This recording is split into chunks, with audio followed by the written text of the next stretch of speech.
我準備放佢哋入嚟。好，OK，OK，你 mute 咗先。Hello，大家好，歡迎嚟到今日嘅 workshop。咁今日 workshop 就會係 concept 同埋 AAL innovation 一齊合作去舉辦嘅。share 個 screen，大家好啊，歡迎啊！我哋 share 個 screen 先，請等等，大家睇到個 screen 嘛喺度， ？OK 啊嘛，好，好，咁歡迎大家參加今日呢個 webinar 啦，已經有應該差唔多20人啦，扣除咗 admin 咁樣，係啦，嗰個 response rate 都幾高，今次係啦，因為唔知道大家係透過 concept 或者透過 AAL 知道今次嘅活動啦，咁但係我哋都講少少背景先，係啦，因為今次個咁我哋係由 concept 同 AAL，咁 concept 我哋一路以嚟其實就終於講關於香港概念一個 QNGC 係 concept 係點樣樣咧，係啦，咁我2020集中嘅嘢就係講緊我哋啲香港文化或者香港城市、香港社區嘅保育之餘，同埋教育之餘咧，我哋希望再做多一步，就希望去個進化嘅一個概念。咩叫進化咧？就係我哋將呢啲唔同嘅社區、唔同知識，會唔會可以融入到去同個業或者大家嘅之中咧？咁變相可能將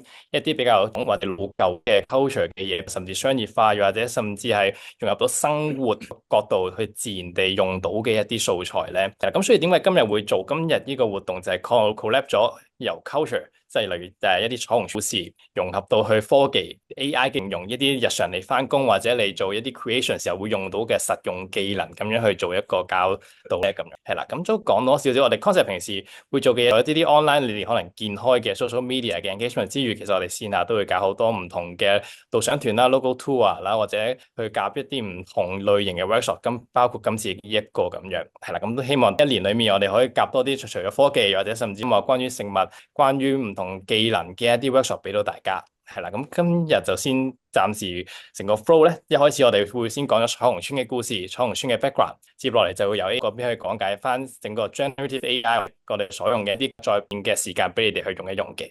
係啦，咁之後就俾 AAL 可能介紹下你哋先啦。好啊，好啊，thank you。希望大家聽到我呢一邊。係，hello，大家好，我叫 Adeline，咁我就係AAL 嘅其中一個 founder 啦。咁我哋今日咧好開心可以同呢個 concept 拍檔住去同大家去 deliver 今次呢一個 workshop 啦。因為我自己都係 concept 嘅 big fans 咁樣。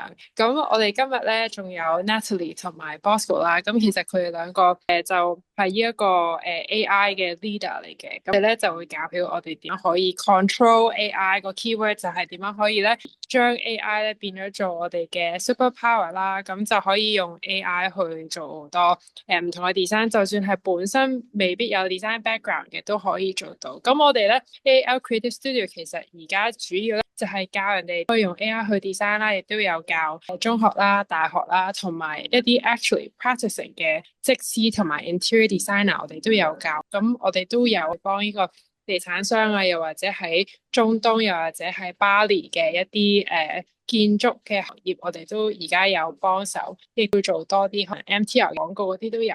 咁如果你之後有興趣知道多啲關於我哋，都可以 search 下我哋，交翻個時間俾大家先。Thank you，Angela。係啊，我都唔記得咗介紹自己，我係 Concept 嘅 Hogan，就係其中一位 co-founder 係啦。咁落嚟咧，咁會交翻我哋俾另一位 co-founder 開版先啦。Don，咁佢就會講翻究竟成個彩虹村經歷緊啲咩故事咧？佢背後有啲咩嘅 fun fact，可能大家除咗打卡之外，你哋需要知嘅咧，以及過渡去關於喺個重建嘅時候有啲咩事件出現緊，有啲咩我哋要去傾，或者有。再去究竟有啲咩透過 AI 俾到一啲 idea，你哋點保留到彩虹村咁樣？交個時間俾 Don。大家好啦，我 Don 啦。咁我一位建築師嚟嘅，對於彩虹村嘅認識程度可能比咁，但係睇我講咁多嘢咧，我都想問下大家，其實有冇去過彩虹村咧？如果你哋有嘅，可以俾我抌濕我，想睇大家有冇去過先。有啊，有啊，又係有深深添啊！深深係好中意係嘛？好啊，咁彩虹村咧，咁第一版就講少少關於佢嘅背景資料先啦。咁彩虹村係1962年第一批落成，去到1964年就係咯。咁佢係由呢個 Permit Turner 建築事務所所設計嘅。咁佢喺65年咧就拎咗香港學會嘅銀獎啦。咁大家唔好誤會，以為銀獎係第二名，但係其實當年嘅銀獎咧係頒最佳年度嘅建築，而金獎咧係頒俾建築師。咁所以咧，其實彩虹村咧就係獲得當年咧香港最佳建築物嘅，咁亦都係咧香港設計師學會咧第一個頒發嘅建築獎嚟嘅。咁第二樣嘢就係好多人都會唔知啦，彩虹村咧係全世界最高嘅公屋啦。咁喺196樓高咧，可能大家對於呢個概念冇咁，因為我哋而家都活喺2020，大家走得好高啦。咁但係我哋去翻60年代嘅時空咧，彩虹村20層樓高咧，係對於成個啟德九龍灣啊，係一個摩天大廈嚟嘅。咁呢個60年代嘅建築物咧，係得6到8層樓高嘅啫。咁所以雖然當年嘅彩虹村咧係非常之高嘅。咁第三樣嘢，可能大家都有啲相啊，或者啲 story 就係關於我哋彩虹村咧都就過好多唔同嘅名人啦。咁包括係美國嘅啦，英國皇室嘅馬基里公。咁其實呢個歷史嘅事件咧，除咗係好犀利之外咧，其實都係講咧彩虹村係當時政府係攞嚟展示香港嘅政策又好，發展都好，係一個好緊要嘅地方，去話俾世界聽到香港嘅發展係發展得好好嘅。咁而我哋去講呢樣嘢，或者去睇咁多彩虹村咧，大家都知道啦，從8年開始就會俾人拆啦。咁所以我哋希望可以喺可以再諗一諗，究竟殘債之間可以做咧？咁或者講多少關於除咗係我都會想講一啲關於成個背景係啲咩嘅。咁大家可能知道咧，其實香港嘅第一個屋邨咧，並唔係石硤尾邨。大家估係咩？大家我俾30秒，大家網都可以打喺個邊度，俾30秒，大家諗諗，究竟香港嘅第一個屋邨係咩邨啊？華富係咪我張 misleading 咧？係唔係華富嘅？你嚟得個 area 近啦，但係都唔係嚟得。大坑西邨都唔係。好，10秒鐘。不過個地方差唔多啦，但唔係個邨，都俾我張相 mislead 咗嘅。差唔多啦。好啦，我開估啦。喺北角嘅係模範。咁其實模範邨係香港嘅第一個屋邨嚟嘅。咁佢喺1953年嘅時候起好啦。咁佢係早過。咁點解我要 mention 呢樣嘢咧？咁係因為咧，石硤尾邨係房屋署啦嘅第一個邨。但係模範邨其實一開始咧係啲機構啦，一啲 NGO 去拎到政府錢去起嘅。咁其實當時咧石硤尾起嘅原因啦，咁但係大火一個觸發點，而發生呢，其實因為戰後好多人口增加啦，冇住啦，好多人住喺寮屋區，咁所以大火咧令到政府去正視呢個問題，就唔可以再住喺呢啲咁差嘅地方，所以先會有石硤尾邨。咁而模範邨出現咧，其實唔係俾寮屋區嘅人住嘅喎，其實係想低收入嘅階層，佢哋 working class，佢哋有錢嘅，但係佢哋買唔起樓，所以就想起模範邨去俾佢哋去住。咁所以之後就慢慢發展到咧，其實喺50年代啦，香港嘅3類型嘅，包括係徙置大廈啦，即係石硤尾邨啦，政府廉租屋同埋廉租屋邨。咁我哋今日就講多啲屋邨啦。咁呢啲邨咧，其實就啱啱都有 mention 過好多啦，係畫面見到嘅華富邨啦、北角邨啦、蘇屋邨啦、啲邨都係一啲大家可能聽過名嘅。咁有趣嘅地方係咩？呢10條邨入邊咧，其實有8條仲喺度嘅。咁已經係60號啦。理所當然嚟講咧，其實已經拆晒噶咯。咁點喺度？咁第一個原因咧就係因為咧，當時呢啲邨其實唔係用最差嘅物料，係想俾一啲高檔嘅房屋，係俾一啲低收入但係又有錢少少嘅人。咁亦都係包括一啲喺政府白領啦。咁其實呢啲邨咧係揾咗好多唔同建築師，而唔係淨係房署。咁所以就出現咗好多唔同嘅突破啦，包括於建築師國際又好，香港又好，都做嘅嘢。咁而彩虹邨嘅突破係啲咩咧？就係佢係第一個講自給自足嘅屋邨。咁一陣會再講多啲嘅。咁就係其實我哋香港呢個城市就係受到呢個 Le Corbusier 一啲 modernist 嘅 value 去影響到啦。咁而呢啲 idea 其實唔係啦，其實一啲 idea 第一個可能係 green into the city。點樣城市化？我哋可以啲樹啦 ，open the ground。咁係因為40年其實我哋起樓用磚起噶嘛。我哋唔係用柱噶嘛，咁但係當我哋有柱起樓嘅時候咧，大師或者係一啲當又去諗，我哋地下嗰層咧係咪空？咁而呢啲 idea 其實全部都係會見到嘅。咁而大家都我諗認識彩虹邨一睇個畫面啦，就係佢彩虹牆啦。咁其實個彩虹牆嘅樣咧都係好唔一樣。所以大家成日都會話，其實香港嘅屋邨其實個個都差唔多啫。咁但係其實喺呢10條邨，包括係彩虹邨咧，係有真係精心去設計過啦。所以你其實仔細去睇咧，佢哋係有諗呢個面窗口之間柱係點樣令到佢凹凸而造就到一個有顏一樣。咁仔細去望一望右下角有張圖咧，大家留意到一個唔一樣嘅位咧，6個窗連住。我唔知大家有彩虹邨嘅時候會唔會發現到呢個細嘅位啦？呢個位，咁究竟咩嚟嘅咧？其實咧係一個公共空間嚟嘅喎。咁其實好簡單，一個咧其實就係將一樓入邊咧2個單位開出嚟空間。咁而我哋去推斷咧點樣做呢咁嘅嘢？咁就去翻我哋講咧60年代，我哋起樓咧都起6層樓高、7層樓高，但係彩虹邨我哋起20層樓高。咁於是去諗，當啲人住到咁高嘅，佢哋點樣上去地方唔同地方玩咧？咁而我哋唔係好似而家咁方便噶嘛，可能係3層樓嘅字啦，可能要等10 lift 啦。咁所以咧，好巧妙地咧，將8層樓高以上嘅每一層都將2個單位空置咗出嚟，俾大家去運用呢個地方。咁而上個禮拜我都喺嗰個彩虹村街坊組咧 Facebook 問大家，啲人咧其實會做，咁其實都有嘢，啲人打牌啦、食飯啦、玩跳飛機、踢波都好啦，呢都有。咁當然而家唔會有人用啦。咁但係我哋可以好犀利見喺60年代咧，佢哋喺公屋其實咧已經係諗緊地方之餘咧，諗緊佢哋可以點樣公共去生活咯。咁而下一個大家都會當然一定會嘅地方啦。咁而有個小故事咧想分享嘅，咁就停咗咧，一開始係冇，咁一開始呢個係一個平地嚟嘅。咁喺1974年咧，因為咧彩虹村嘅街坊咧搬咗去10年之後咧，其實就相對變到有錢啦。其實起彩虹村，咁所以咧佢哋就同政府傾啦，話我哋而家成條村都車行咯，咁點算咧？佢哋就同政府就雕好咗，真係起到個停車場喺一個本身嘅公共空間上邊。咁所以政府咧就將空間移咗上去停車場頂位，成就咗呢個依家世界知名嘅景點啦。咁而我成日都覺得呢個畫面咧係好珍貴同埋好有趣啦。咁係因為咧你會見到啲遊客咧，人都會喺一啲球場嘅罅位度影相啦。但係啲街坊咧仲會喺個球場打波，其他啲伯伯咧又會喺附近度散步啊，做自己嘢啊。佢哋雖然溝通唔大咧，佢哋有共咁用同一個空間。咁我覺得呢個係一個即係香港嚟講咧，世界嚟講都好特別嘅地方。雖然係一個好知名嘅旅遊景點，但係同時間都係一個街坊每日會用嘅地方，大家互不相干。而呢樣嘢係很有，咁亦都係一個我覺得大家都會見到嘅嘢啦。咁就係一個商店街啦。咁我哋都推嘅商店街咧，都係源自於其實附近嘅唐樓啦、上區、下鋪。咁呢個樓係1號鋪，去到38號鋪，係一個連住嘅一個 experience。咁都係好有趣啦。咁而呢個 experience 咧，都造就到30夾30鋪入邊，截至於2024年咧，仲有1/3係仲喺度嘅。咁呢樣嘢都有賴於佢哋嘅俾人收購到啦。當區嘅人咧，仲依賴緊呢啲啦。最重要嘅就係咧，呢啲同啲居民係產大嘅情感，令到呢個社區做到自給自足，而令到佢哋可以生活喺度咯。咁我都講咗一陣啦。咁想大家有一個任務要做嘅，我諗佢哋應該會準備咗個 link。咁我哋會喺個 Zoom 度咧發放一個 link 俾大家啦。咁就想大家咧5分鐘時間去揾3到5張關於彩虹村嘅相。咁我哋都準備咗一啲相嘅素材俾大家嘅。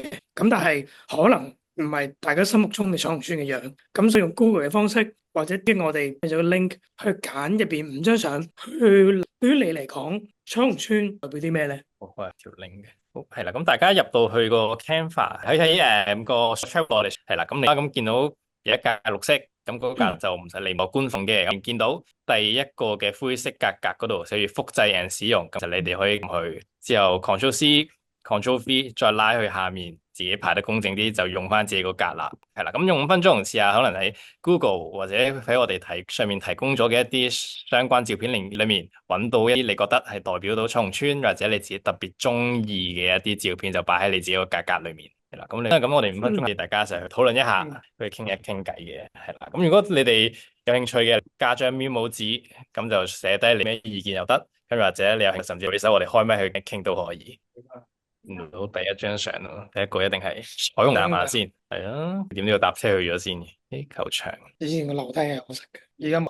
咁暫時大家都好似都係在於個彩虹嘅外牆，一定最勝利場。有啲咩？咁我記得提一提大家，啲相係要 download 電腦度，唔好就咁 copy and paste，因為我哋陣間仲要擺入去第2個網站嗰度用，咁所以記住要係真係 download 咗一幅相咁樣先。係啦，呢個冇係漏咗嚟啦，咁你都可以順勢對你電腦，因為我哋一陣個 AI 環節用翻你呢張你中意嘅相嘅。咁喺大家揾嘅時候，未揾到或者未但係我哋都 share 下我哋呢邊先，我哋有啲咩我哋揀咗嘅相。咁我揀咗夜晚嘅。咁其實咧，對於我嚟講咧，我唔係專亦都唔係喺附近成日出現啦，但係咧就會經常夜晚咧翻屋企經過農場道就一定會經過到彩虹村咯。咁所以可能對於我嚟講咧，夜晚喺外邊嘅彩虹村咧係對於我嚟講最代表咯，因為我經常見到呢個畫面咧都係夜晚嘅。咁呢個好我個人嘅經歷啦。咁但係對於大家嚟講可能一樣啦。佢嘅你哋覺得最可以好唔好咯？諗下，除咗可能大家標誌性上嗰樣嘢一定係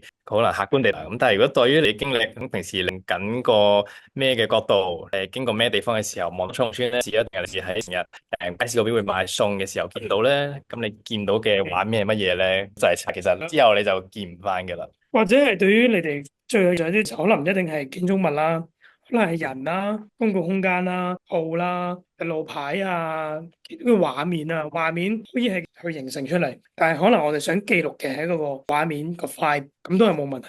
可能睇下你哋有啲咩先啦，你最後1分鐘啦，我哋望一望呢。個先啦，最快完成。哦，冇先，等等，好，咁第二個都好 diverse 咯，唔同尺寸嘅樓啦。係晾衫喎，講起晾衫，我都有個小分享嘅，就係咧，其實咧 technical 嚟，構造係唔可以晾衫嘅。咁但係咧，房署咧每一個年冇時間咧，都會有1-2個月咧，係貼一個公告咧，係批准街坊喺特定時間咧係真係晾衫嘅。咁但係一定嘅月份先可以咯，就唔係每一個月。West 會唔會都想分享下點解揀呢幾張相嘅？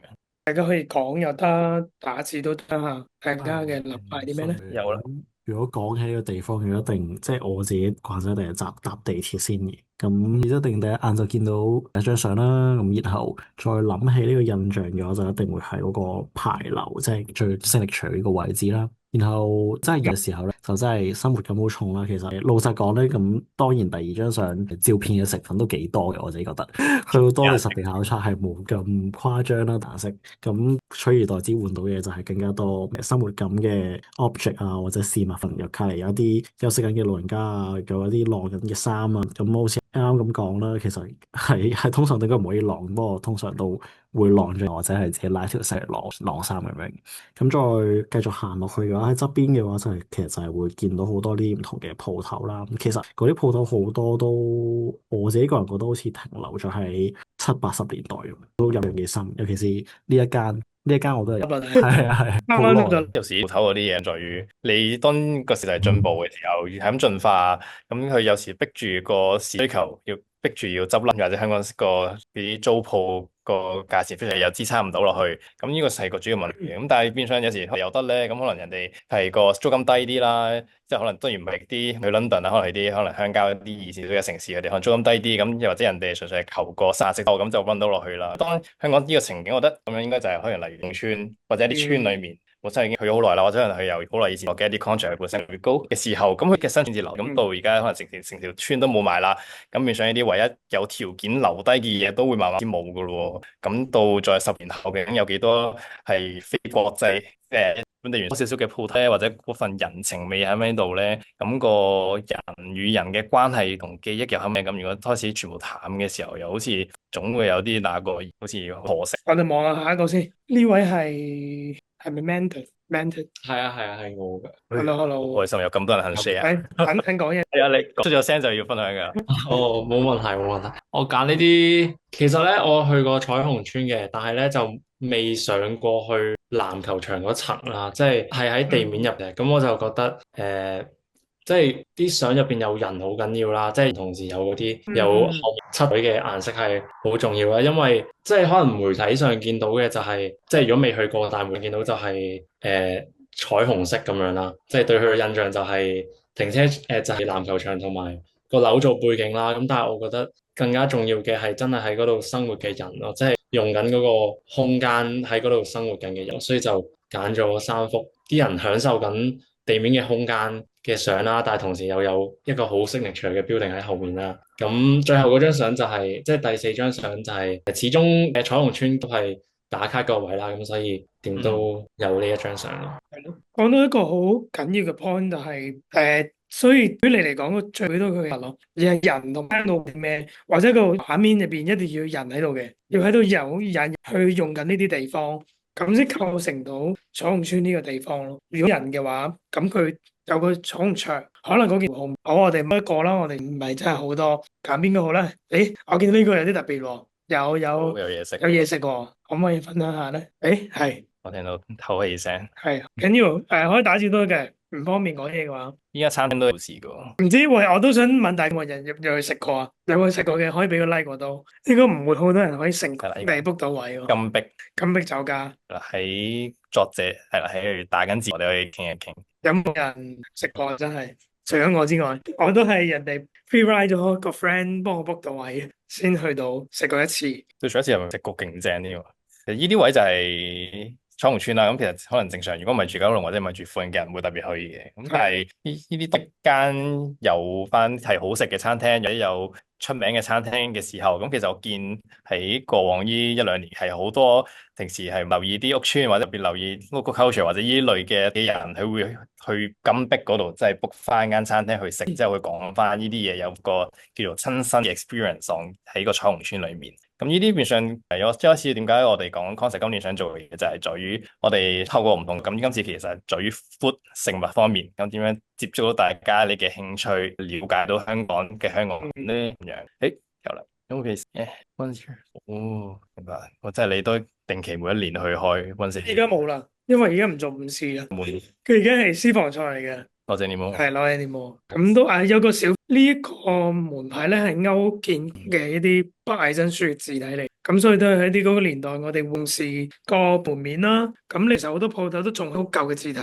係好真係好代表到我哋對於一個鋪頭嘅門面非常之重視，所以要有啲字去打個光落去，令到佢好靚嘅，吸引到人去嘅地方咯。咁我哋可能可以去到下一個部分，加翻俾問一個問題啊。係咯，其實可以因為唔係個個住彩虹村噶嘛，或者甚至去都未過，咁但係或者甚至可能我都唔係住彩虹村啦。咁你覺得點解你要喺彩虹村講咁多，用唇舌去傾咧？對於你嚟講有啲咩意思咧？如果可能補某啲嘢嘅話，咁對於我嚟講，我覺得彩虹村係一個好嘅契機，等大家去諗，因為我哋通常大家都會成日會話同發展搞對抗，或者係同商戶對立嘅。咁但係我哋想做到嘅，其實想喺中間揾一個 gap，係 bridge 到大家去諗一諗，其實拆晒所有嘢，或者唔淨係中間做咧，我就一部分啦，留一棟啦，留宵夜又。其實喺外國又好，喺唔同地方都嘗試緊諗緊唔同方法，可以揾到呢個人咯。咁我想做係透過呢啲活動啦，透過呢啲 research，等大家去反思翻一個地方嘅價值。可能如果彩虹村可能唔彩虹色嘅話，咁佢咪真係冇價值咧？其實又唔係嘅喎，可能顏色係等大家記得呢個地方，但係真正其實佢喺顏色背後係佢哋社區點樣生活。咁我哋透過呢啲活動啦，地方除咗係我哋呢啲 moment 之外咧，係有好多唔同嘅構成，令到呢個地方係有呢個價值，等我哋去諗究竟佢哋點樣可以剝落去咯。係啦，即係可能係無可抗力嘅因素，點都重建，又或者可能真係個市民居民真係需要全部都好，咁嚟緊就一定會咁呢個時候，你會想抽取啲咩元素？可能由你自己經歷過或者對彩虹村嘅一啲印象，你去揾啲咩嘅新嘅嘢出嚟，用呢個方法去背落去咧？咁呢個我哋時間嗰邊睇下，可能 AI 用個 AI 同一啲唔同嘅工具，可以幫到佢哋去諗呢樣嘢啦。好，咁等我 share screen 先。Hello，大家好，咁我哋係 AAL 啦，我係 Natalie，咁今日仲有 Bosco 一齊喺度幫手嘅。Hello，咁係，咁我哋兩個本身咧都係負責做開用唔同嘅 AI tools 啦，然之後因為我哋都係有 Archi 嘅 background 啦，咁所以我哋平時都會做好多睇下點樣可以用 AI 幫手去做到一啲 visualizations 咁樣嘅。咁咧今日特別同 concept 合啦，咁就希望睇下喺要重建嘅時候，可唔可以用 AI 一齊幫到大家去將你哋想象中嘅重建後嘅彩虹村點樣可以用 AI 呈現出嚟，就可以俾大家睇下你哋想象中嘅彩虹村可以改成點樣嘅。咁咧，我哋今日會用到嘅一個方法咧，就係會諗簡單啲嘅，咁就係頭先收集咗嘅一啲相啦，咁就加埋一個 text prompt，咁呢兩樣嘢加埋一齊咧，就可以出到一個新嘅圖片出嚟。咁呢就會係呢張新相咧，就會係根據你寫入去個 AI 嘅一段 text prompt 啦，同料一齊好似合成埋一齊咁樣嘅。咁咧喺呢個 text prompt 入邊咧，我哋而家 highlight 咗嘅就係你哋點應該要自己去改嘅一啲位置啦。咁佢就可以話到俾 AI 知想 keep 一啲邊一個部分係一樣啦，同埋你想佢改咗啲乜嘢啦。咁然後你再加多，如果你有諗到或者你想再另外去講嘅。咁而家呢一條片咧，我哋因為今次就會用 Pura 呢個，咁咧大家應該之後咧，首先第一件事就係 upload 咗你幅相上去先嘅。咁然之後咧，喺頭先叫嗰個位度咧，就係可以加一個叫做 text 嘅 bubbles。咁咧，如果睇唔清楚嘅話，就可以翻前慢俾大家睇一睇。但係呢，咁你撳咧，你就會見到有好多唔同嘅function 可以用嘅。咁首先等咗 text 嗰個 bubble 先。咁咧，等完 text 呢個 bubble，咁你見到佢之後，你就可以咧打翻頭先我同大家講嘅 text prompt 咁樣，你就係翻個 text prompt 落去，然後咧就再揀一個 image 嘅 bubbles，你就只需要咧將嗰段字 connect 落去，同埋揾好嗰幅圖 connect 落去，然之後咧再make sure 你用緊嘅係 Nano Banana 啦，就會再大家講嘅。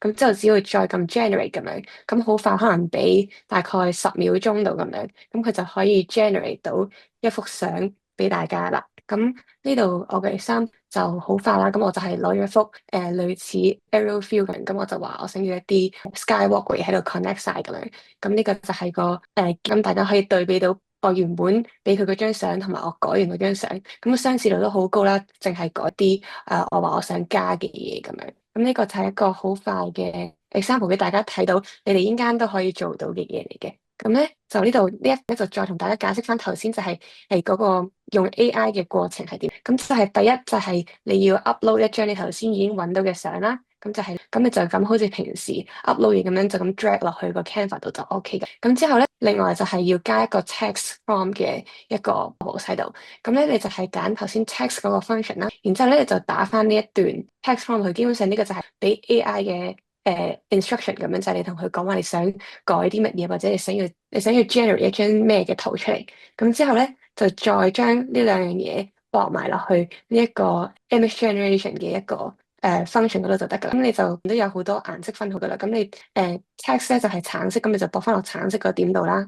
咁跟住你原藍色，咁跟住咧就會當你咁你就會見到一個咁樣嘅畫面啦。咁睇到呢度類似粒星星咁樣嗰度咧，就係可以俾你揀到用唔同嘅AI models 嚟去到做generate 呢張相嘅。咁因為咧會用到嘅係一個free account 啦，咁你哋本身咧佢一開已經會俾到25個 credit 你哋，咁咧所以就建議大家唔好揀一啲太貴嘅 model 嚟試啦。咁我哋建議會建議你哋個 Nano Banana 呢一個 basic Nano Banana 嚟個嘅，咁佢每次就2個 credit，咁你哋應該都可以試多幾張圖睇下可唔可以做到一啲唔同嘅嘢啦。因為當你擺同一幅相入去，但係如果你改咗你嘅 text prompt 唔一樣嘅話咧，其實你都會攞到一個唔一樣嘅結果出嚟嘅。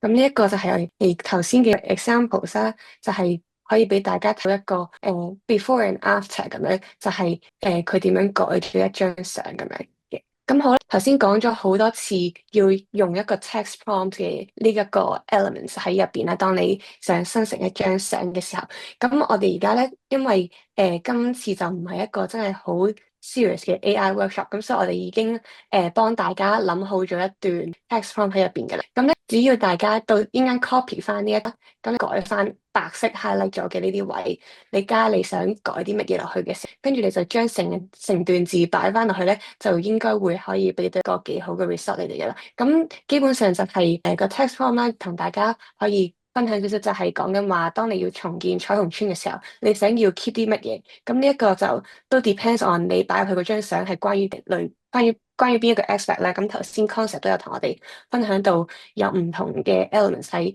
彩虹村都係好，咁大家可以睇下會大家嗰幅相係關於邊方面啦。咁你就可以寫低話有啲乜嘢係唔變嘅。咁跟住就再加啦。咁就係話你想加啲乜嘢，或者想改啲乜嘢，你都可以照寫落個 text prompt 度咁樣，咁佢就會幫你改幅相啦，真係。咁然之後咧，最後咧呢一個嘅 option 可以諗下，你會唔會想佢係有咩 style 咧？咁有例子就係會唔會你係想變成一幅好 cyberpunk 嘅相咁樣都可以而寫落去啦，或者你有咩特別嘅 material，例如你想話想佢要用木嘅，咁你又可以寫話用 wood 或者用 timber 咁樣，咁都可以寫話個時間啦，你可以寫埋話係想要係日頭啊，定話好似頭先 Don 嘅例子咁樣係夜晚咁樣，咁你都可以照寫埋落去呢個 text prompt 度，咁加埋你頭先已經揾好咗嘅相咧，就可以好似我啱啱個 example 咁樣，就會可以 generate 到一幅新嘅相出嚟啦。咁咧，我哋都有準備到一啲唔同嘅，我哋都有準備到一啲 text prompt 嘅 options 俾大家啦。如果你真係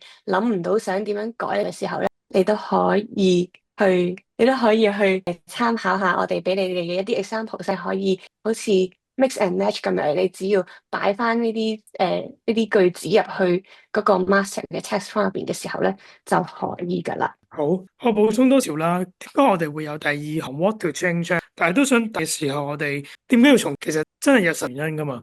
咁可能因為我哋要俾多啲人住屋啦，咁係咪真係要起高啲咧？咁係咪因為要改善緊依家嘅環境，因為好舊啦？係咪想要一個新嘅環境咧？以前好多人去用唔到，或者係老人家推輪椅上唔到去嗰層嘅喎。咁呢啲嘢係咪可以解決到？咁所以等大家去反思下。好，我哋需要，但係同時地，我哋都要去諗，我哋點樣回應緊未來嘅需求係啲咩咧？咁呢個都想等大家喺呢個康要諗嘅嘢咯。我哋呢度都係俾一啲 examples 大家啦。咁如果邊間想 discuss 下，究竟你有啲咩特別嘅個人嘅咧？其實你唔一定要用我哋俾啲字嘅，即係你哋係可以自己咁樣去改 edit 落去個 text form 度，咁樣你就會可以將你想象中嘅彩虹村呈現翻出嚟啦。咁另外啦，啱啱都有提到彩虹村嘅嗰個大家好 iconic 嗰個 facade 啦。咁大家都可以，如果你係多啲關於愛，就可以攞呢一段啦。咁亦都有唔同嘅 options 俾大家去揀。如果你哋未諗到嘅話，咁咧呢個就係關於嗰個籃球場啦，即係個停車場上面嗰個位啦。咁亦都係同樣其實都差唔多，純粹就係多咗啲唔同選擇俾大家去揀嘅，你諗唔到。咁亦都有就係講緊嗰啲鋪頭嗰啲位啦。咁亦都係大家可以去選擇去用呢一個 text form。如果你個幅相係關於呢樣嘢嘅，咁有個重點就係你幅相同你嘅 text form 要有少少關聯。即係如果你揾咗一個籃球場嘅相嘅話咧，咁你就籃球場嗰個 prompt 你就唔好攞呢個 prompt 係講到明話係關於 retail arcade 嘅嚟做，你就揀翻一個啱嘅 prompt 就得噶啦。咁咧大家唔知有冇收到個 email 提你哋要去 register Xfigure 呢個 account 咧？咁如果未 register 嘅話咧，而家就可以就可以 Google 就咁 search Xfigure 呢個網站啦。咁咧然之後咧，你就可以 register 一個 free account 先嘅，因為我哋都要用呢一個網站先可以去做到嚟緊嘅頭先講嘅 steps 嘅。咁咧，我而家可以 go through 一次個 step 先啦。咁然之後，或者我可以再即刻 share screen 俾大家睇下個 interface 係點樣，就可以一齊做啦。咁咧，先入到去嘅時候，你已經 log in 咗嘅，你就會見，咁我哋就會 select board 呢個位嘅。select board 之後咧，當佢 load 到，因為你哋係新嘅 users，你哋應該未有一個 board，咁你就撳 create a board 啦。咁你就可以打一個名俾佢哋啦，就係你哋嘅名嘅。咁跟住之後，應該你哋撳入去會係一個空面嚟嘅。咁咧，你只要等一陣啦，咁佢就 set up 好一個 page 俾你哋去用嘅。咁跟住就揀 start blank。因為我哋會俾個 template 你哋去 copy and paste 嘅，咁就係呢一個 template 大家見到啦。咁可能 Bosco 幫我 send 條 link 就可以大家入到我哋已經 set up template 俾大家啦。咁入到去之後，咁大家唔好 delete 咗我哋俾你嗰個 board 嘅嘢。咁你只需要喺我哋 share 俾你 select 晒全部嘢，跟住你 control C control V 翻落去自己嗰個 board 度，即係你 paste 翻落去你自己個 board 度。咁跟你就可以用我哋呢啲已經整好咗嘅，幫你哋只需要係換翻幅相啦。跟住你個 text form，咁你就可以用頭先嗰個 steps 咁樣就可以去開始 generate 你哋嘅新嘅 image 啦。咁咧，可能俾我可以同時間俾少少時間大家去開翻 Xfigure 呢個 page 先啦。咁大家入到去睇下，大家可唔可以揾到版面去開一個 board 俾自己先？跟住咧就係我哋應該 share 咗俾大家嘅一個 page 嚟嘅。咁大家都可以就咁，即係就咁 select 晒佢，跟住就咁 copy and paste 落去你自己個 board 度就 OK 嘅。咁如果大家有咩 log in 嘅問題，都可以開咪同我哋講，或者喺個 chat 度同我哋講都 OK 嘅。log in 到嘅人可以俾一個 stop 我哋，咁等我哋知道大家都可以一齊開始緊做呢一個 steps 啦。喺嗰個Canva 嗰個微博都已經擺好咗我哋係啦 prompt 噶啦。咁不如等佢哋而家 register 嗰陣時，不如講下 Xfigure 一個 platform 究竟對 designer 或者對建築師有幾有好處啊，或者點解會需要用 Xfigure 咁樣？等先提一提大家唔好擺嘢入去呢一個 share 嘅位度，大家一個新嘅俾大家自己一個新嘅 board，然之後你 copy and paste，因為如果太多人一齊用嘅話咧，我驚大家啲嘢會亂晒，所以去翻 board 個 page 就撳，我而家 show 大家先個新嘅空嘅一個 board 俾自己，然之後你就咁 copy and paste 我哋俾你哋嘅 template，咁啲頭先講嘅 text form 咧已經擺咗喺下底啦。咁最頂呢一個 text form 咧就係一個master text form，即係你任何相都應該用，因為佢冇好特別講到明係話關於邊一方面嘅想啲改嘅話，你就可以低嗰四大部分咧，就係頭先響咗嗰四 part 咧，就係提供咗啲 options 俾大家揀嘅。咁大家都可以一路試下，睇下 O 唔 OK，做唔做到。咁咧，我等到同講多一次啦。咁點樣？如果你想自己砌呢一啲位出嚟嘅話，咁喺隔離，即係你會見到加號啦。你加號咧就見就係一個 text bubble 啦，同埋一個 image bubble 就夠噶啦。大家有咩問題都可以問我哋啦。咁我或者如果你都可以 share screen 俾我哋睇，咁我哋就即刻幫你睇下點樣可以幫你哋改到啦。咁我諗呢一佢有20分鐘俾大家，咁睇下大家可唔可以盡量試下整到3幅相出嚟。咁我哋依家就可以同 concept 一齊再討論翻你哋嘅 idea 係乜嘢啦。大家係咪都開到一個 Xfigure 嘅 account 用到？ Hello，開始見到呢個去就可以係啦，即係就咁 copy and paste 喺自己個 board 度，咁就應該會可以幫到你哋 generate 到 image 啦。想問，因為啲咩？我見我見唔到。係要 upload 幅相嘅。唔係，我意思係點樣可以 drag around 啫？哦，就咁，即係嗱，我而家咁樣啦，你只要喐就得噶啦。哦，OK，唔係我指我個 window，哦，即係成日可以大細，但係你撳你 mouse 中間嗰個碌嗰個位撳住佢，跟住喐就得。OK，係啦。 Hello 咧，聽唔聽到我講嘢？聽到。咁即係趁佢哋而家做緊，即係試緊用 Xfigure，你可唔可以講下究竟即係點解用 Xfigure 同埋對 designer 對建築師嚟講呢個 platform 有啲咩好處？即係尤其是咁多 AI tools 嘅話，點解特別個 workshop 揀咗 Xfigure 嚟用？係，因為我哋今次即係 Bosco 啱都有講到啦，其實已經有好多唔同嘅 AI tool，咁我都有聽過好多嘅，咁甚至連 ChatGPT 啊、Gemini 佢哋嘅自己已經可以 generate 到啦。咁但係我哋今次揀用 Xfigure 俾大家去試嘅原因咧，就係因為佢有呢個 space 好似 Canva 咁樣，即係大家一齊入同一個 board 一齊睇到啲嘢啦。咁而大家亦都睇到即係佢啲嘢點樣駁埋一齊，咁大家都睇得好清楚。咁對於designer 嚟講，佢要想要可能 keep 住好 consistent 咁樣去做 generate image 嘅話，其實要一個好清楚嘅 workflow，即係整齊啲嘅 workflow 都好重要，俾自己睇到個 step 係點樣啦。即係好似而家咁，大家都好清楚咁樣可以就明白到，其實係由呢一張相加埋一個 text form，跟住就變咗一幅嘅相咁樣。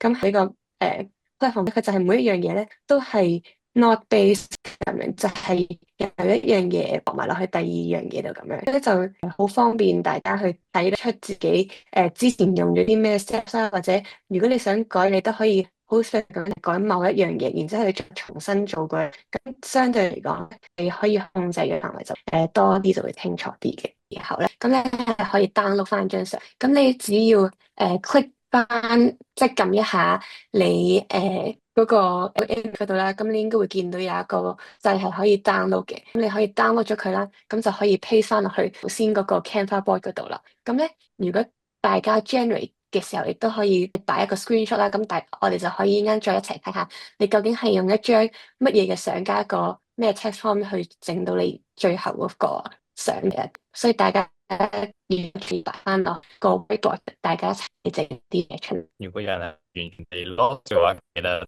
舉一舉手直接講嘢都得嘅，Natalie 都可以幫到你。怕醜，或者你就咁 send 個 screenshot 喺個 chat 度，我哋都可以幫到你。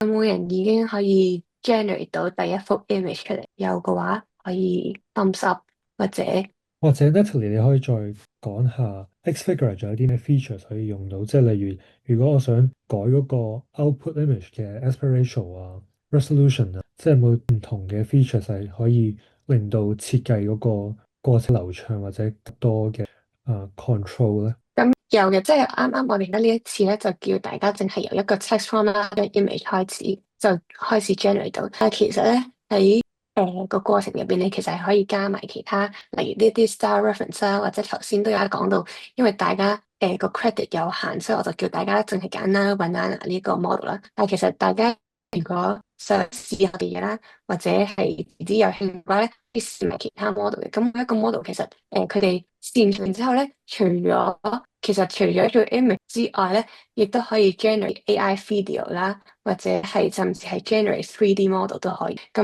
呢個就會比起今日會 cover 嘅 image 少少要嘥多啲時間。咁但係都個人嚟講都覺得好有趣嘅，即係可能你想象下，而家你整完呢張相，其實你可以將佢變成一條片，就好似當係你可以當係你行緊喺幅相入邊咁樣睇，咁樣都可以做到嘅。咁呢啲嘢，或者係其實如果大家有時你 generate 完之後咧，你係可以叫佢繼續喺你邊嘅一啲特色，咁就可以佢可以令到你慢慢改得越嚟越似你想象中或者你寫幅image 咁樣。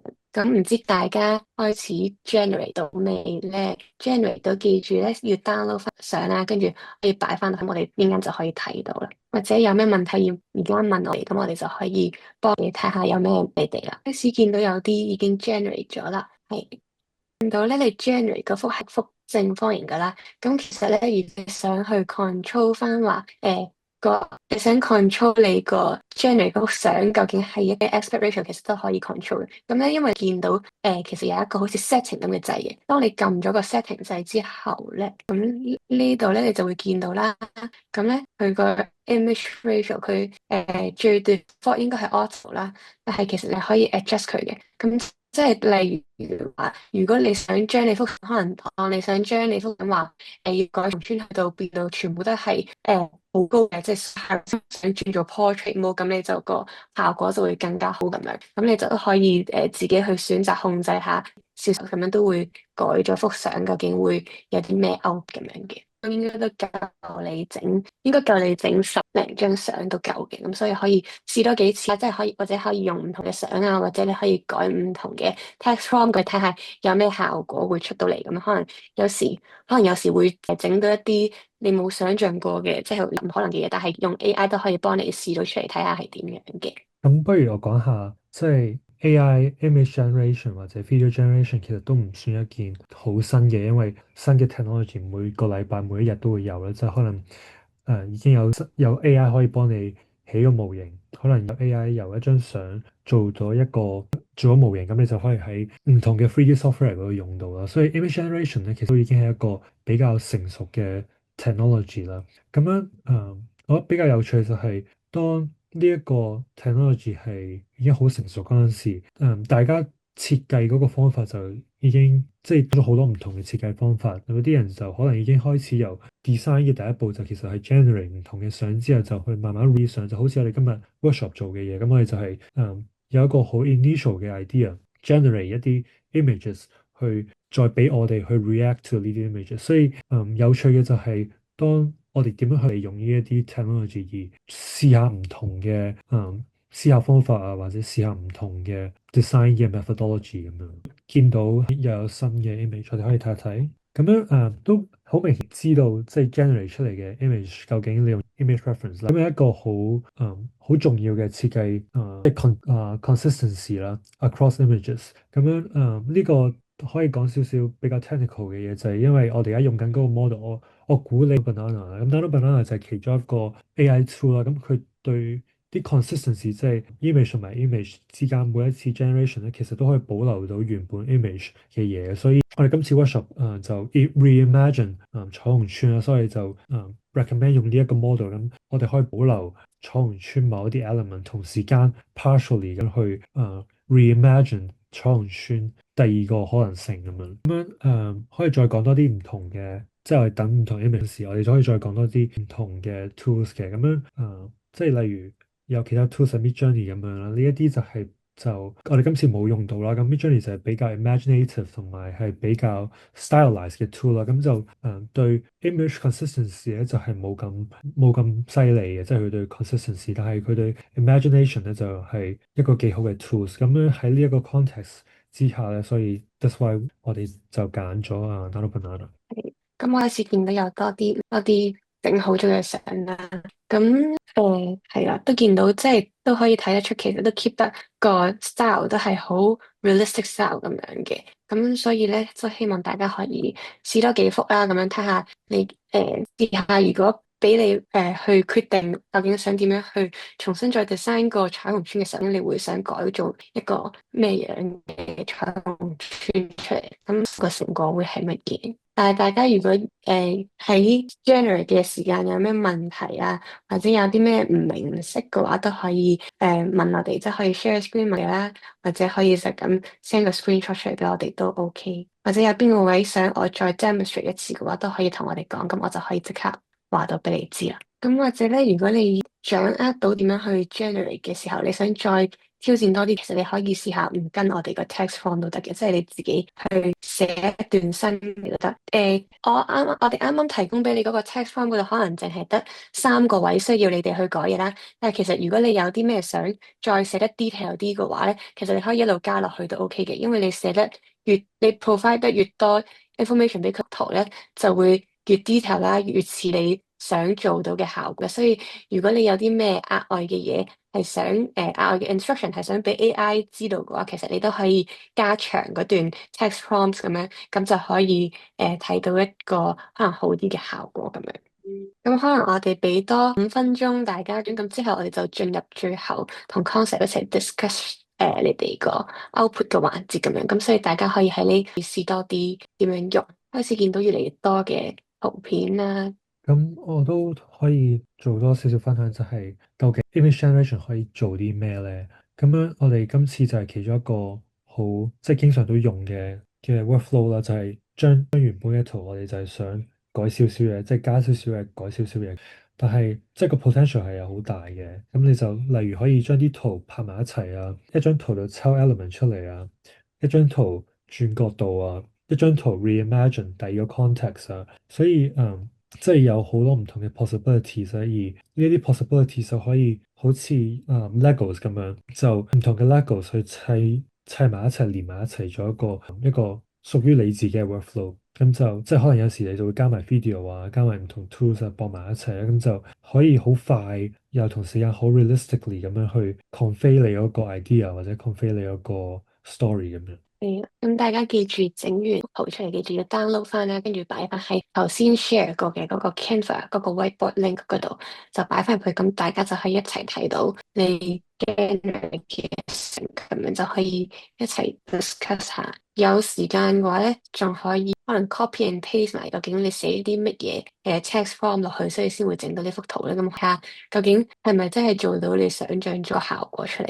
仲有大概3分鐘到咁，睇下大家可唔可以試下整多幾張圖出嚟睇啦。都好得意，見到你有試咗整，可能唔係 realistic style 嘅，即係可能係好似一啲卡通或者漫畫咁嘅 style，其實都可以嘅。只要你喺個 prompt 度咧，即係如果你都話例如要 sketch 咁樣，咁佢就會將你改咗做 sketch style。咁但係因為咧，我哋本話俾你知㗎啦，佢係跟住咗你原本擺入去嗰張相嗰個 style 咁樣去做嘅。咁你就會見到可能佢可能就會 focus 咗喺一啲唔同嘅位度咁樣。咁如果你嘅關心嘅位係即係可能喺個 ground floor 度，睇下啲人點樣喺度一齊用個 ground floor space 嘅話，咁我覺得你而家咁樣揀咗 landscape 嘅係一個啱嘅 decision 啦，因為你上面嗰啲都係比較 repetitive 嘅，咁可能就係擺翻個 focus 喺下低嗰個位度咁樣就幾好。咁都有見到啦，呢個係 reimagine 中間個 playground space 咁樣，都大家都開始擺緊啲相入去啦。咁可能我哋而家可以同 concept 一齊去 discuss 大家整咗啲唔係點解會想去改啦。交翻俾你哋 share screen 去睇。你好，我分享下嗰個作品先。咁我講嘅 prime 就係話，我想留畫面啦，又可以 fulfill density，同埋我都常識啦。咁出嚟嘅相同我差多種嘢，但係可以起高啲咧。咦，咁就可以見到個畫面其實頂咧起多咗2層喎，或者加啲 green wall 喎，令到佢睇落去真係關於我哋 future 要多啲 green city 嘅元素啦。又可以起高少少，俾多啲人住，或者啲 alternative of，其實可能唔係全部拆晒嘅，可能係有1-2棟係可以做呢啲嘢咧。咁呢個都係我哋喺做呢個研究時出過，但係其實高1-2層就可以其實住。咁就係咪唔一定全部都要拆晒咧？咁呢個諗法咯。睇下其他人係有啲咩作品先。誒，好正喎呢個，好開心。係咯，或者冇人不如唔好，好似我考公佈咁樣啦，冇人舉手想分享自己嘅作品咧，可以打字下睇下邊個想分享下佢哋嘅作品諗法。如果大家怕醜嘅話，就係我揀人噶啦。第一個先。好，我揀咗，好靚，哇，張圖好靚喎。呢個係都係啱啱嗰位朋友講過。我嘅諗法應該都係關於大家可以去到，哇，好勁喎！呢張好勁喎，係咯，麻煩你可唔可以打字講一講你點解會有幾張嘅作品生成？咁喺你打緊字嘅時候，我哋去望一望其他人做咗啲咩咧？咦， I want to focus on the gather space into a new buildings。係先，咁所以見到新嘅一啲露台啊、窗台啊，未來咁嘅空間，呢張真係好靚，真係鐵堂。我用 X figure 嘅時候，新唔係單嘅唔係 fail 嘅喎？咦，有倉村嗰間學校嘅名嘅喎？Sorry 啊，誤會咗啊，因為我平時fail 咗咧，就會突然間出咗啲景出嚟。又有呢個好有趣呢個。或者可以直接 copy and paste 你哋嗰個 text prompt 俾我哋一齊睇下，你究竟係用啲乜嘢嘅 text prompt 去 generate 到相咁都得。呢個係我一開頭諗住話，而家佢有一笪地係會俾小學嘅喺嗰度即係加建嘅嘛，咁我就諗可唔可以模擬一下佢而家 Excel 小學如果去到一個新環境，咁點知佢就出咗一個大數據，講完之後都唔會出到太多，可能我要講多啲佢個 site 即係要放嚟有啲咩咯。咦，唔係喎，咁呢個時候有啲複雜少陣，你可以拉一張 style image 話俾你聽，背景係啲咩咯？係啊，咁其實你可以嘅嘢咧，就係除咗擺嗰個原本張小學相啦，咁可能你可以揾埋多一張係你究竟想佢係邊一個 site 嘅位咁樣，咁之後你就叫佢將擺落一個新嘅位度咁樣就都可以做到。或者如果你淨係好似頭先啱我哋教咁樣話，淨係用 text 加一張原成啦，咁可能你就係要喺你個段字嗰陣要講得比較清楚，就係唔單止講話想要喺一個新嘅 site 度，咁可能你就要講到明個新嘅 site 有幾別，即係會係即係因為如果你冇去 specific 講話，究竟你就係俾咗個 imagination 嘅呢個 decision 去 AI 佢幫你做咯。但係如果你即係你已經係有一個決定你自己個，咁你就講埋出嚟俾佢聽，咁樣佢先會跟到咯。但係我收到，successful 係咯，即係俾大家睇。譬如我呢張相咧，我就拉過去啦，喺第三個格仔度拉過去，咁佢就自動講咗係 style image 咗落去啦。咁我 prompt 其實好多 reference colors from the style image，咁佢就自動 detect 到張 style image，我 reference 緊呢張 image color 嘅啫，咁佢就可能可以變啲唔同嘅嘢啦。睇下會唔會變到啲唔同嘅先。好，而家撈嘅係咁樣嘅。咁喺撈緊嘅對住啦，我哋都係講翻我哋其他人做咗啲咩先啦。整好咯，就係冇分別嘅，咁就等於失敗咗啦。咁大家可以再試，講去翻我哋 canvas。咁錯咩？大家可以成功。呢個我除我都想聽下呢一個係都係一個我之前 test 嘅時候成日都會出到嘅一個畫面，但係好有好多露台，好靚。呢個會唔會想分享下咧？咦，都係啱啱。Hello， 哦，係啊，我係因為咁佢重建就係想多啲地方，即係更加用盡嗰個地方噶嘛，咁所以就起高啲樓啦。咁同埋頭先聽你講就係話佢即係可能考慮即係有嗰啲電梯就係更好嘅 access 去啲高啲嘅 public space 咁。咁幅圖我將完左邊，我用翻幅圖嘅，跟住將幅覺得好死咯，因為冇乜綠化到嗰個就。加啲草樹樹，係咁就 gen 咗第二幅出嚟。幾好喎，仲有天橋喺中間喎。係。好啊，我就可以一個咯，咁我哋就可以 round up。哇，呢個好犀利呢個，都係啱啱其中我哋有傾嘅嚟嘅喎。我好有興趣，想佢放咗啲咩 prompt 落去，令到佢變得咁犀利。因為咧個 prompt 其實係可以再用個 GPT 寫好啲嘅嘛，所以其實我覺得 key 出去即係 on top of 你哋嗰條 prompt 之後再美化咗佢咁樣。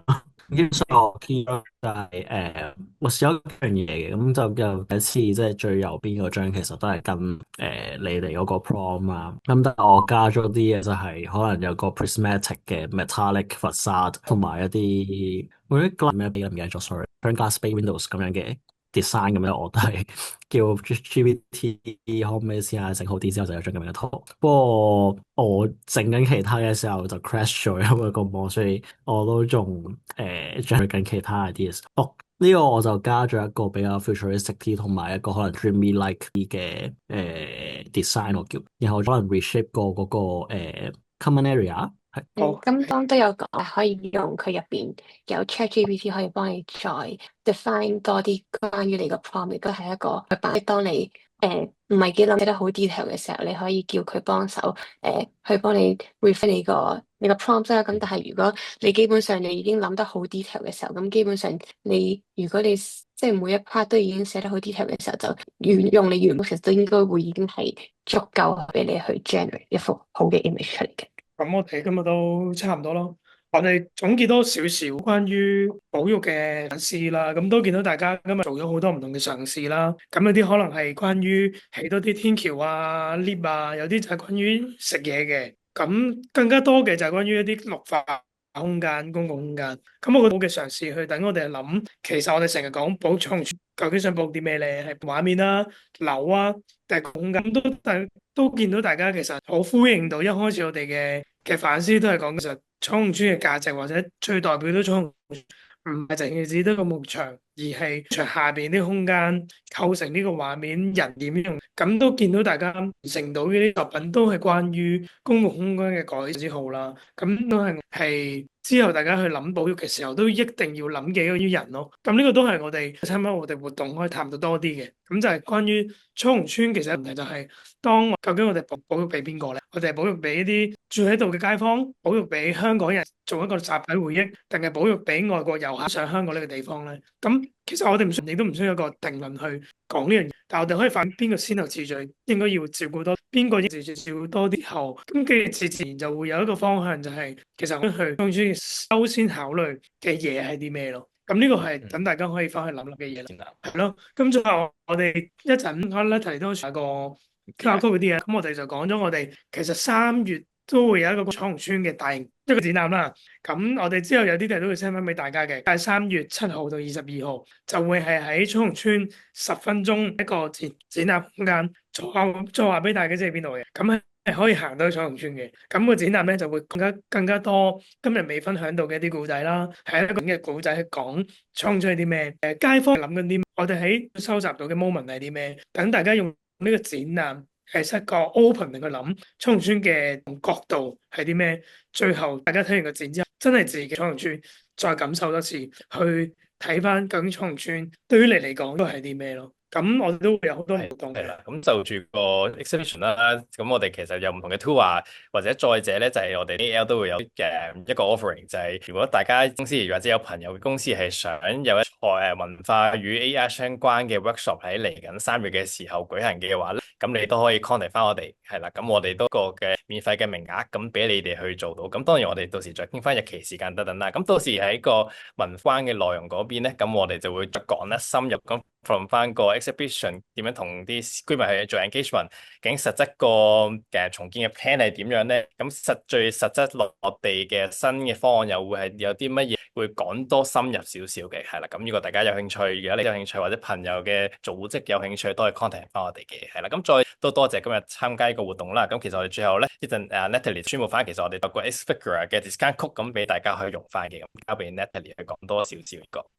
咁希望頭先大家試用 Xfigure 嘅時候都覺得好玩啊，或者覺得都可能有用咁樣。咁我哋呢邊咧而家喺個 chatboard 嗰度就會 send 一個 discount code 俾你哋。咁如果你哋之後想繼續用 Xfigure 或者有人試下要多啲 credit，或者你想 subscribe 嗰啲 plan 嘅話咧，你用我哋個 discount code 嘅話咧就可以就係20% 嘅 discount 咁樣去買啲 credit 或者 subscribe 個 plan。都見到頭先喺 Canva 有 upload 到啲相俾我哋啦。咁咧，如果你哋想我哋 tag 你嘅話咧，咁你都可以寫低你哋個名同埋 IG account 啦。我哋 post 嘅時候都會 mention 翻你哋嘅。咁同埋你哋呢幾日咧，如果有興趣嘅話咧，都可以喺你哋自己 IG 度 post 你哋啱啱整好。咁你 tag 翻 concept 同埋可以 tag 埋我哋 AL Innovation 咁樣，咁我哋就可以大家一齊 share 下大家喺呢個 work 度做咗啲咩出嚟啦。咁希望大家都 enjoy 今日呢一個 workshop 啦。大家 thank you。如果有啲咩 feedback 都可以同我哋講啦，或者純粹單純對彩虹村有啲咩 opinions，或者想透過我哋平台去講出去俾大家知，都可以同我哋講嘅。隨時 inbox 我哋 IG 度。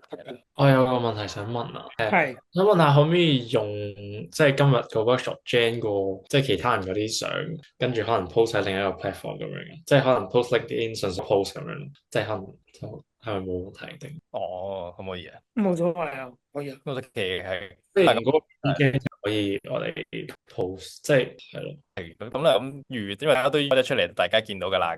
咁大家 free 啲。咁如果大家想唔介意你張相係被 share 嘅話，你就喺翻個 memo 紙嗰度打翻自己個名我 IG，咁代表你冇咩問題啦。咁大家可能你啱啱 share，咁我覺得都 OK 嘅。咁一大家一齊 share，咁推下 promote 下件事都好嘅。